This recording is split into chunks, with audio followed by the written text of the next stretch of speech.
Good, First of all, what about that outfit? What about that body? That body in the outfit? Yes. Yeah, you have had quite a couple years, Missy. I know. I mean, I can't believe when you just said, like, so many films in such a short time. I was like, is that right? Yeah, that's you. I gotta look on IMDb and check that out. And your parents thought you were unemployed because you were so busy? Yes, well, the funny thing is, like, my grandmother and my parents came to see me do Salome with Al Pacino in LA, and, you know, they were telling all their friends. Excuse me, did you hear that? Al Pacino. Yes. Thank you. Name drop. Right. And we made a movie of it, and then I did a movie with Brad Pitt, so they're telling all their friends about all this great stuff. Another name drop. Yeah. And, of course, the movies took years to come out, so all their friends were like, you are lying. Right, right. Yeah. Now, the Oscar nominations, like, how did that feel, sort of right out of the gate? I know you probably were working a long time, but it felt like right out of the gate for us. Yeah, it was so shocking to me because my movies came out in 2011. It was the first time, you know? And I didn't think, I mean, I didn't imagine that it could ever happen. You know, like, of course, it's always a dream, but you never really think it's going to happen, especially right out of the gate. Yeah. But it was really special because I loved The Help, and I love Octavia, who won that year, Yes, and all those girls. Movie and a great performance that was. How was the Zero Dark 30? That must have been emotionally exhausting for you. Yeah, that's the toughest role I've ever played. Because I'm kind of like I'm like a fuzzy, you know, I love hugs. I'm very I'm vegan, kind of hippie. And I was playing a character, a woman in the CIA who is trained to be unemotional. And we were shooting in active Jordanian prisons in the middle of nowhere that were, still had people in them that hadn't seen women in a while, and especially a redheaded woman walking around.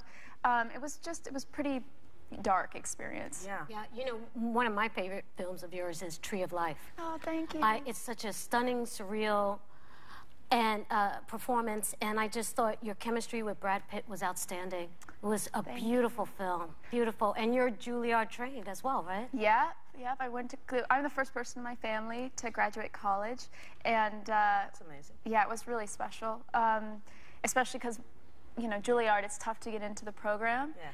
And when I got in, my parents were so excited for me, but then immediately after that, the fear in their eyes of like, how are we going to pay for this? Right, right. But with all your success, how did this movie, I love the story about how you made this movie happen. It's a real testament of your character as a person. Yes. Oh, this was a movie written and directed by your ex-boyfriend. Yes. And you decided to make it with him after he was already your ex. Yes. And you became a big star. Yeah, you did. And then you said to him, hey, remember me? Why don't we make this? Yeah, I mean, I really believe in him, and I met him because I won tickets to the Malibu Film Festival from KCRW in LA. And I saw a short film he did. I thought he was so talented. We became friends for 4 years. Then we started a relationship, and he had written this film. The relationship ended, but I don't believe that love ends. I think it just kind of transforms, but it never goes away. So to be able to like shine the spotlight that was on me and say, look at my friends. Because also my best friend, Jess Weixler, plays my sister in the movie, and just say, like, how incredible are these people? It was a very emotional experience to make it. That's beautiful. And you also suggested that you wanted the female point of view in the movie, correct? When he had written it, the James McAvoy story, because it's 2 films. It's from the male perspective and the female perspective. And he asked me if I was interested in playing Eleanor. I said, absolutely, but I'd love to know more about her because she's not really a full person in his film. So he then went and wrote a separate film. And coming out tomorrow is the combination of the 2. Right, there's 3 separate films. You know, you're an amazing person, and we love for you to stick around. And when we come back, Jessica is introducing us to the true love of her life. Wow, good. It's going to get good now. Next.